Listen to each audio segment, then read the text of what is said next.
நாளைய நிதி நெருக்கடியை சமாளிக்க இன்று திட்டமிடுவது எப்படி அப்படிங்கிறத பத்தி இந்த வீடியோவை பார்க்கலாம். வீடியோ ஸ்கிப் பண்ணாம கடைசி வரைக்கும்.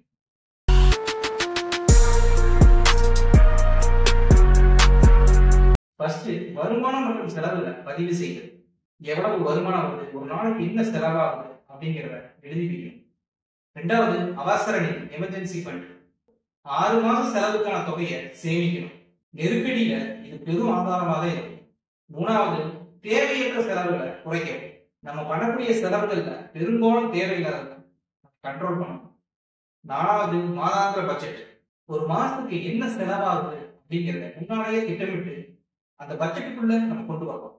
ஒரு மாசத்துக்கு எவ்வளவு செலவாகுது அப்படிங்கிறத முன்னாலேயே திட்டமிட்டு அதுக்குள்ள செலவுகளை கட்டுப்படுத்த முயற்சி பண்ணணும். அஞ்சாவது கடன்களை கட்டுப்படுத்துது.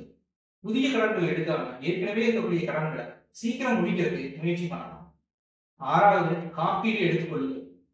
மருத்துவ காப்பீடு, வாகன காப்பீடு, இது எல்லாம் பெரும் நெருக்கடி காலங்கள்ல. ஏழாவது பேசிவ் இன்கம் உருவாக்க முயற்சி செய்யுது.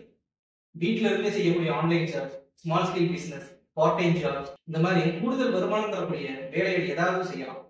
எட்டாவது ஆட்டோமேட்டிக் சேவிங்கை உருவாக்கணும். ஸ்டாண்டர்டா ஒரு ப்ரொசீஜர் வச்சுக்கிட்டு மாசமான ஒரு குறிப்பிட்ட அமௌண்ட் சேவிங் அக்கௌண்ட் மாற்ற மாதிரி ஆட்டோ டிரான்ஸ்ஃபர் இருக்கும். 9 பினான்சியல் எஜுகேஷன், நிதி மேலாண்மை, முதலீடு பற்றி அடிப்படை அறிவு கற்றுக்கிறது மிக முக்கியம். 10வது சிறிய முதலீடுகள் மூலம் எதிர்காலத்தை பாதுகாத்துக் கொள்வது. ரன்னிங் டெபாசிட், எஸ்ஐபி, பிபிஎஃப், இந்த மாதிரி பாதுகாப்பான முதலீடுகள் மூலம் நீண்ட கால வருமானம் உருவாக்க முடியும்.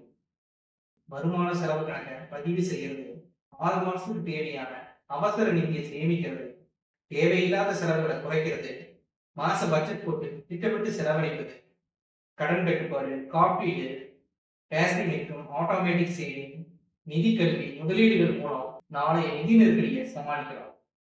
இது தவிர வேற ஏதாவது இருந்ததுன்னா கமெண்ட்ல சொல்லுங்க. தேங்க்ஸ் ஃபார் வாட்சிங்.